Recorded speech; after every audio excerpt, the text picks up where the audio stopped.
So a 2020 Mustang EcoBoost is what we're driving for the week. Let's talk about it.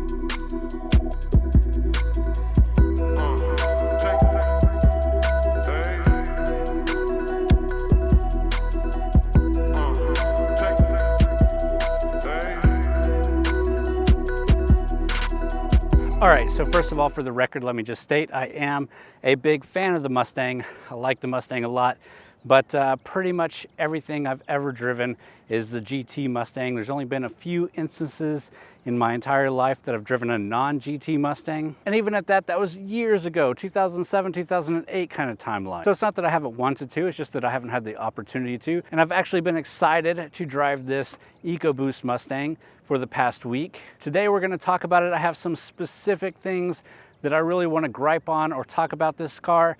But first we're gonna really dive into it, let you know what it is, what it has, what exactly that EcoBoost under the hood is. We're gonna drive it and talk about how it drives, and then we'll wrap the video up with some of my thoughts and comments. But first, let's talk about the different trims and models that the Mustang is offered in. There's a lot. All right, and I am gonna read these off my notes because, like I said, there are a lot of different trim levels here.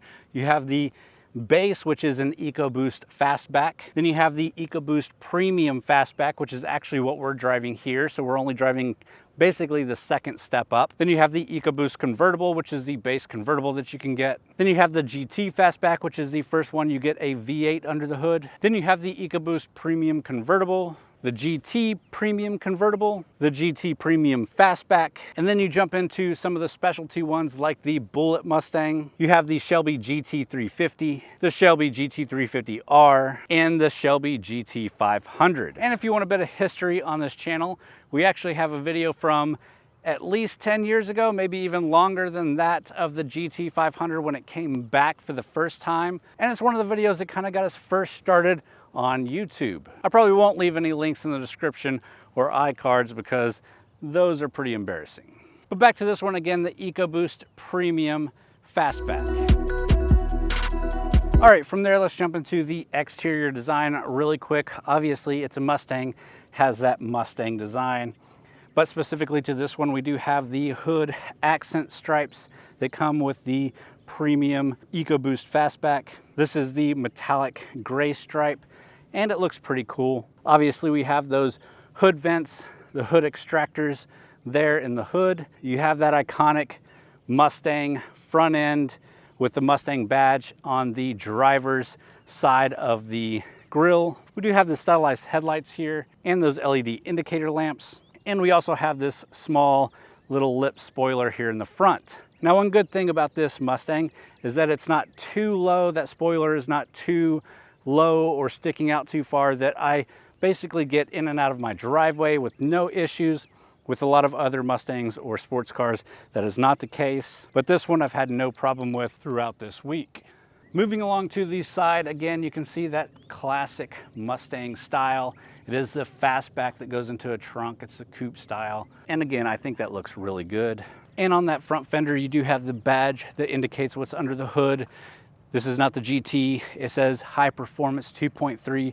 So we'll get into what that high performance means, because you can get a 2.3 EcoBoost or you can get the High-Performance 2.3 EcoBoost.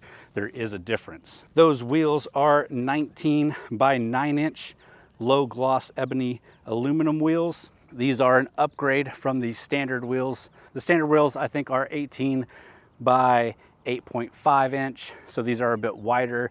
You're going to get a little bit better traction out of these. And they come with that high performance package. Towards the back, we do have that rear deck lid spoiler. This is the Blade deck lid spoiler in black, which I think looks really good. I also do like the duck wing that's built into the trunk.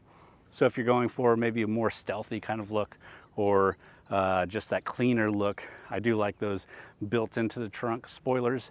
But this one's on top of the trunk and is a black deck lid spoiler. All right, and moving along to the back, again, classic Mustang. You have those 3 slit tail lights, all LED, very nice looking, Fastback, you can see that big glass coming back. This one, again, with that high performance package, does have the active exhaust with quad tips, so you can change the exhaust tone, and of course you do get those quad tips for that extra sporty look.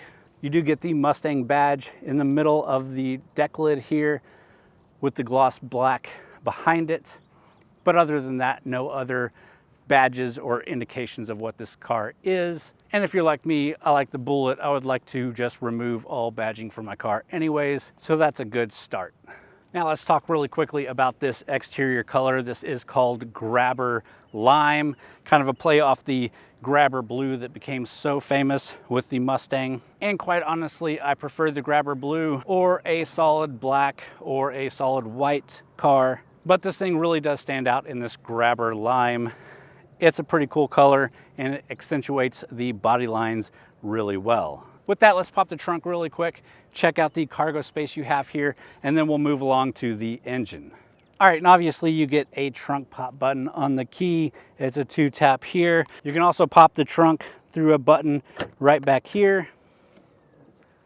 And it may be a little bit difficult to see here, but it does have plenty of room. You could fit a set of golf clubs back here. We've got it loaded down with a lot of camera equipment for the videos we're shooting today. And for that, it's plenty of room. So that's not as impressive as what's under the hood. Let's go check out what's under the hood here.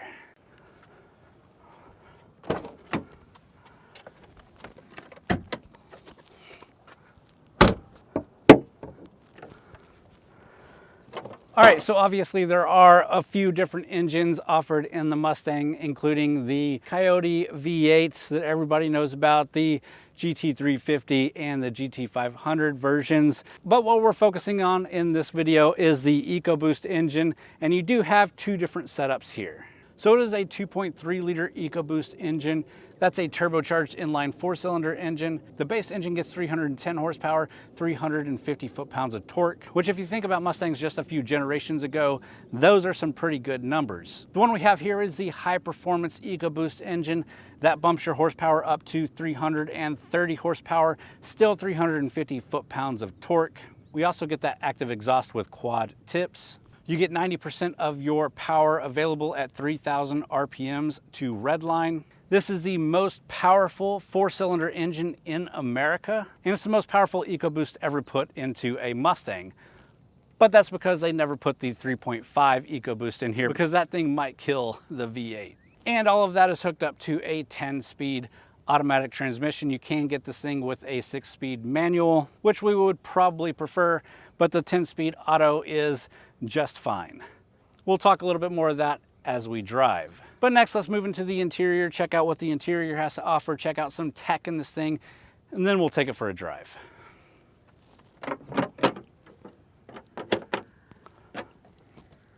And I'm not subjugating myself to the rear seats of this thing, so we're gonna hop right into the driver's seats and talk about it. All right, guys, so obviously being in this car, it's pretty tight. It is a pretty small coupe. It's a lot tighter than some of the competition like the Challenger. But even for me, 6'1", I can still fit in here comfortably and go for longer road trips and be just fine. Back seats, again, I'm not even gonna try to jump back there. They are abysmally small. You could probably fit one kid in the back seat if the passenger scoots up pretty far and it's a small kid. You're definitely not fitting anybody behind me. Again, 6'1". But let's check out these Recaro seats. So these are some really nice Recaro seats, very nice bolstering. I'm a bit on the bigger side and it pushes into my sides a little bit, but they can be comfortable. If you're any skinnier than me, you're not gonna have any issue. You'll probably like these a lot because they do hold you into place. And they're nice seats, nice leather, well adjustable. The only thing you're missing here is heated seats and ventilated seats. These are not heated and ventilated seats. Now this is the premium trim with color accent group. So you do have some nice trimming here. You have the leather with white stitching on the door. You have this metallic looking machine surface here. You have a leather steering wheel, which we'll get back to. You have a nice shifter here and some nice dials down here. And right up here on the On the passenger side dash, you have the high-performance 2.3 liter chassis decal right there. Right up in the front, you have some extra gauges, including your oil pressure PSI and your boost gauge for the turbo of the EcoBoost. Moving along to one of my favorite features of the 2020 Mustang, and it's in this Premium EcoBoost, is this full LCD driver information display. This is a 12-inch LCD digital instrument cluster with my color. So that means you can change out the looks and color of this thing. Right now it's set to a sporty look, of course. So you can flip through some different information here for your vehicle. So it is really cool. I do love the fully digital instrument clusters. I used to like the analog gauges with just a screen in between. But the more and more I get cars with the full LCD, the more and more I just love it, because you can configure it basically however you want. And it's nice to see that Ford's even bringing that into the all-new F-150. So let's get back down to some of these functions down here. You obviously have your start-stop button. You have your hazard lights, traction control off. This is for your sport steering. You can change your steering feel, so comfort mode, normal mode, and sport mode. This is your other driving modes. So you have your sport mode, your my mode, your sport plus, track mode, drag strip mode, and back to sport mode.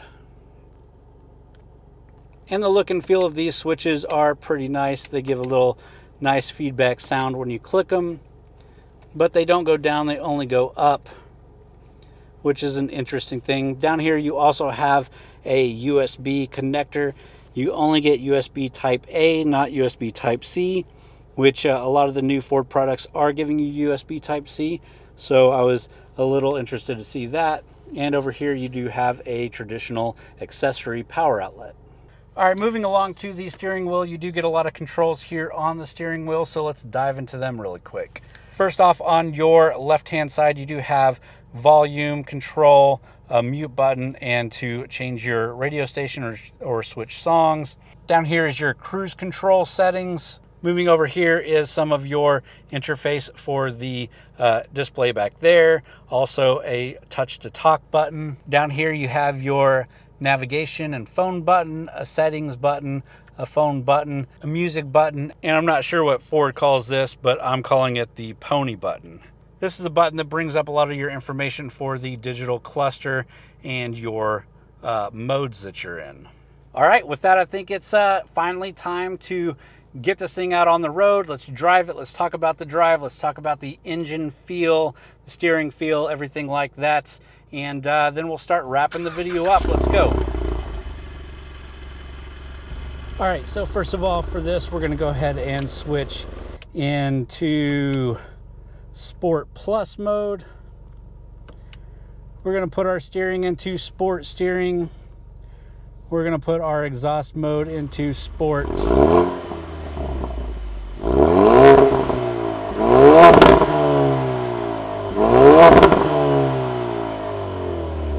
And let's get going.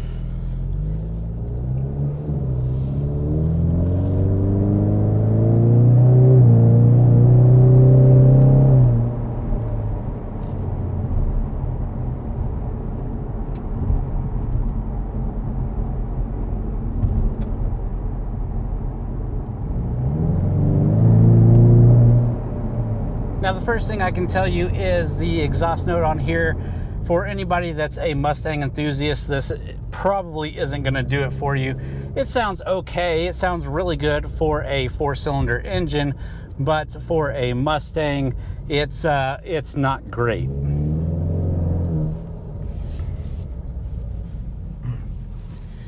Handling wise, speed wise, acceleration wise, this thing's actually perfect.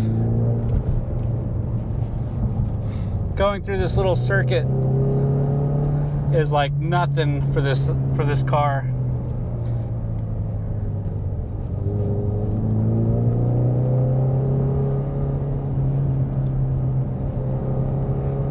nice and tight. Steering is perfect. I would like to have that manual shift, but that's okay. Stays very flat. Acceleration is easy.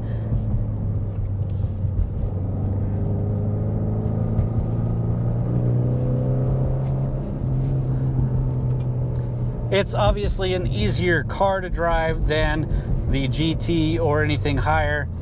That power comes pretty immediately. You don't have a lot of turbo lag from the EcoBoost, but it's very manageable power.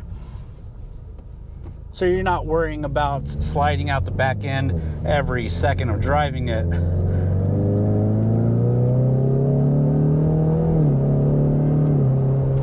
And for what it is, again, I like the exhaust sound. I like this engine setup. I have some gripes, some suggestions maybe, but we'll leave those for a few minutes after this drive. The digital cluster changing depending on what mode you're in is nice. I like the setup of it. It gives you the information that you need to know. It would be cool to have a heads-up display for some of this stuff, but overall, can't complain too much.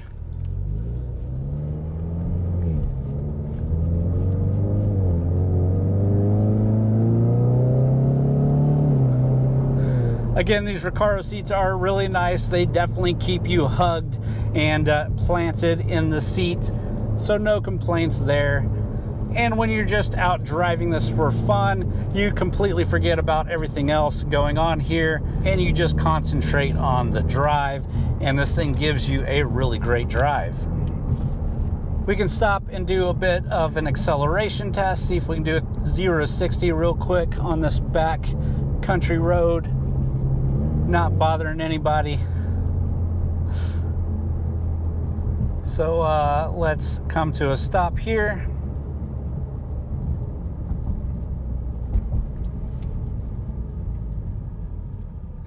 Again, we're in Sport Plus, not in track, not in drag strip mode. We don't have any extra stuff turned on. So let's just see what we get here. Ready, set, go.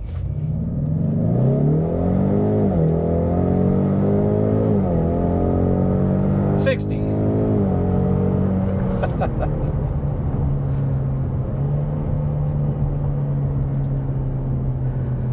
Yeah, I'd definitely say for a base Mustang, that's still a ton of power and a ton of fun.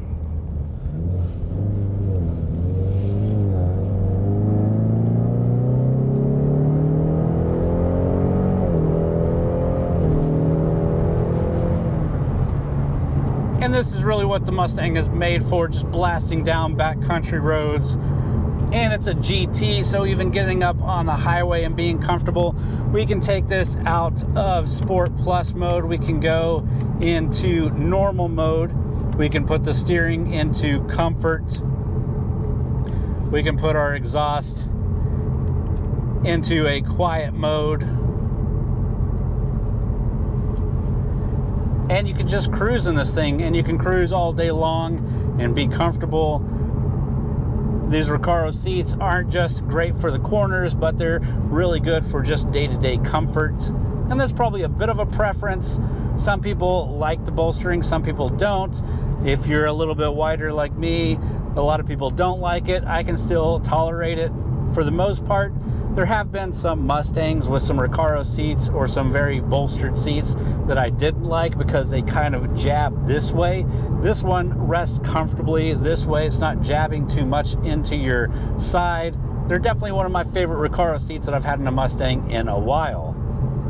Fuel economy wise, this is rated at 21 miles per gallon city, 31 miles per gallon highway. Really good numbers. But if you know anything about the EcoBoost engine, especially in stuff like the F-150 and the Explorer, a lot of times those numbers seem inflated. It's hard to get those numbers because if you're pushing it, it's definitely using a lot more fuel. So personally for me, for the week that I've had this car, I've been averaging about 17.5 miles to the gallon.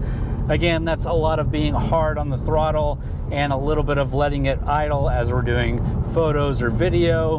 But overall, for a Mustang and for a car with this kind of performance, those aren't bad numbers either. And really, at the end of the day, I don't have enough nice things to say about this car. Ford has been perfecting the Mustang over the decades, and this one, even being one of the more base Mustangs, is still a very good performance car. Very nice driving, really nice interior these days. You do get some cheaper materials, but most of your materials are really nice. You get really good technology in it. And again, this is one of the more base level cars, so we don't have all the boxes checked, but you can get even more than this. But if you're getting a Mustang, this is probably plenty, because at the end of the day, it's the driving feel, and you're gonna get this driving feel with pretty much every iteration. So if I wasn't adamant on getting a GT, this is probably the spec that I would definitely be looking at. So let's pull back over, let's talk about the price, and then we'll get into my actual gripes and rant on this thing. Let's do that now. All right, we're parked back. Let's finally talk about the price of this thing, and then we'll jump out and I'll give you my final thoughts and last little rant about what I think about the Mustang in just a second. But first off, the base price for an EcoBoost Fastback is $26,670. We have the Premium Fastback, so the base price of that is $31,685. Of course, this one has a few options, which gives it an MSRP of about $34,475. And for a vehicle like this, I think that's a pretty good price. You still get a lot of power. It's fun to drive. You get a lot of amenities in here, technology in here, and $34,000 for everything that you get really is a good price. And if you're jumping into a base V8 Mustang, you're still paying around that price or a lot more. Competition, I don't even think it's worth talking about competition on this thing. Obviously, you can compare it to the Camaro, the Challenger, both cars that I really respect and like. Like I've already told you, I've always been a Mustang fan. I've always liked the Mustang, and I love this one. But let's jump out and get the last little rant that I have for this thing, and I'll start wrapping the video up. All right, guys, so some of my final thoughts here.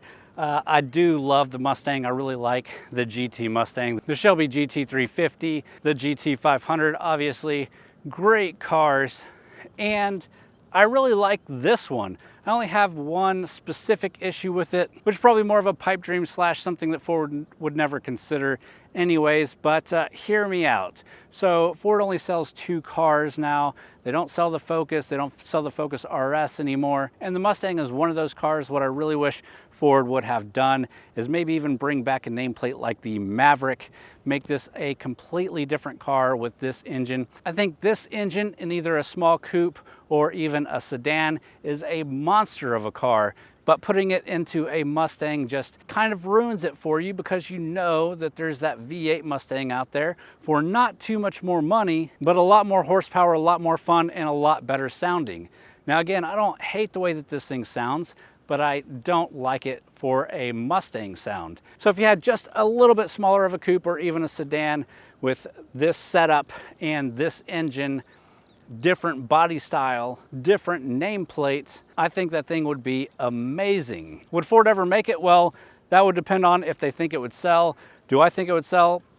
Maybe not. It would attract some enthusiasts for sure, but who knows what the actual market would do. Ford probably knows better than I do. And obviously they always need a more base Mustang for the consumer that just wants the looks and not the power. But again, I really love this engine. I love this setup. And if I could have it in a car that wasn't a Mustang, I would probably like it even more. With that rant over, let's wrap this thing up.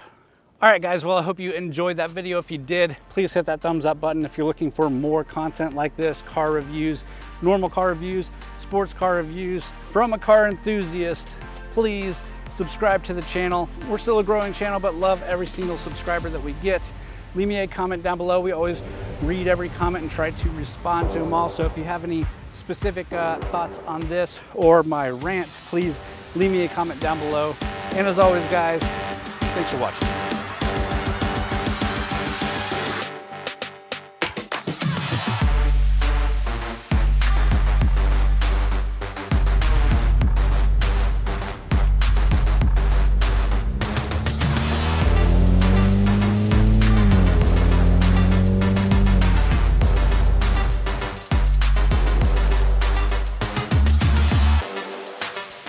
All right, guys, well, I know I said we were done, but I got just a few more things for you if I can pitch you on something. If you're still watching this video at this point after the outro, thank you. And obviously I'm gonna take up as little time as possible. So if you enjoy the content we make here, you should also go check out TXGARAGE.com. We've got a lot of written articles from a lot of different contributors over there, written reviews, written news, and written event coverage. We also have a newsletter that you can sign up for that gives you a peek at everything that we put out for the week. It's only weekly, sends out every Friday. It's not a bunch of spam, it's just the articles that we do and a wrap up of the videos that we've made. Speaking of videos, I hope you're subscribed to this channel. If you are, you should also subscribe to our other channel. It's a news channel. We do news and event coverage there, but we also do quick look videos where we take our car for the week and we give a quick look at it before we do the review, get your guys' input if you have any, and give you a sneak peek at what we're driving. So definitely check out that channel and subscribe over there if you're interested. We also have a community over at locals.com. Locals is a Patreon-like website, so you can subscribe to us over there. You can even donate money or pay money monthly to help us out there. But that's txgarage.locals.com. Definitely go check that out if you're just a hardcore subscriber. Want to do more for us than just subscribing on normal social media and subscribing here on YouTube. Obviously, we definitely appreciate anybody checking us out over there, and we're doing some behind the scenes stuff and some extra content that we can fit in. So appreciate you guys. I'm not going to keep you any longer. Thanks for watching the video this long.